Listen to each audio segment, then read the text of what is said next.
Okay, so today your objective is I can compare different linear relationships given either a table, graph, equation, or contextual.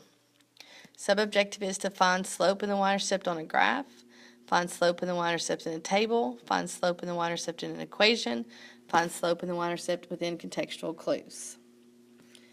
Okay, so we're comparing linear relationships. And we're going to be using different representations. Just like yesterday, we looked at the same story within a table, a graph, an equation, and a word problem. So today, we're going to be looking at different representations, and we're just going to look at two, and we're going to compare them. So using what you know about slope and the rate of change, practice comparing linear relationships in the following examples. So we have two runners are competing in a race. We have runner 1, and his information is presented to us in a table. And runner 2, his information is presented within an equation.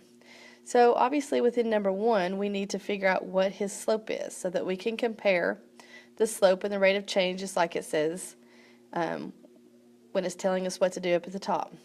We already know that runner 2 is running... his equation is y equals 9.5x. X represents the number of miles, and y equals the number of minutes. So right now, it looks like runner 2 is running at 9.5 miles per minute. So number 1, we have to find out what this runner is doing. And what we're going to do is we're going to simply take the unit rate, which is the rate of change, which is the slope, and we're going to simply divide 18.5 into 2. So if you divide 18.5 into 2, you're going to get 9.25, and that gives us our slope. You could also divide 37 into 4, and that will also give you 9.25. Our slope obviously is going to be 0, because if you're not running at all, then you haven't, there's no minutes there.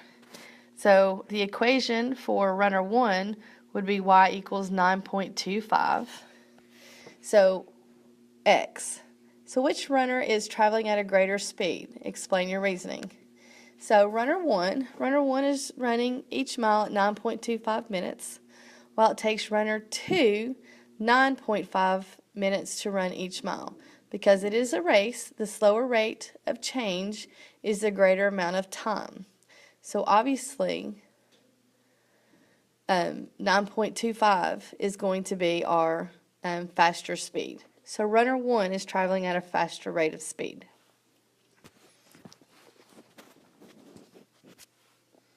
Okay, I'm going to give you a couple of seconds to get that written down.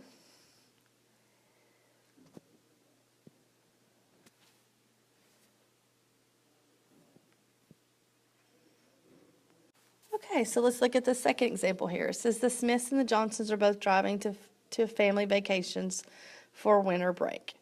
And the question is saying, which family is traveling at a greater speed? Explain your reasoning. So we have the Smith family. They're traveling at what is y equals 58x, which x stands for the number of hours and y stands for the number of miles.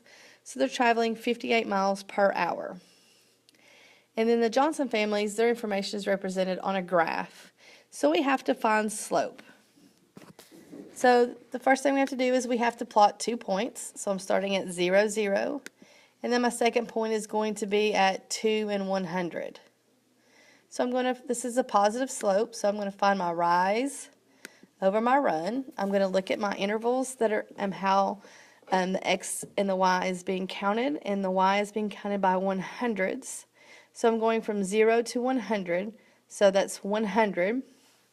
And then my run is from 0 to 2, so it's 100 over 2. And if you reduce 100 over 2, you get 50 over 1. And the y-intercept is obviously 0, because if you haven't traveled any miles, then you haven't taken any, your hours have not passed. So your equation would be y equals 50x. So the Smith family is traveling 58 miles per hour, while the Johnson family is traveling 50 miles per hour. The Smith family is traveling at a greater rate of speed. So if the Smith family would make it to their vacation for winter break long before the Johnson family would.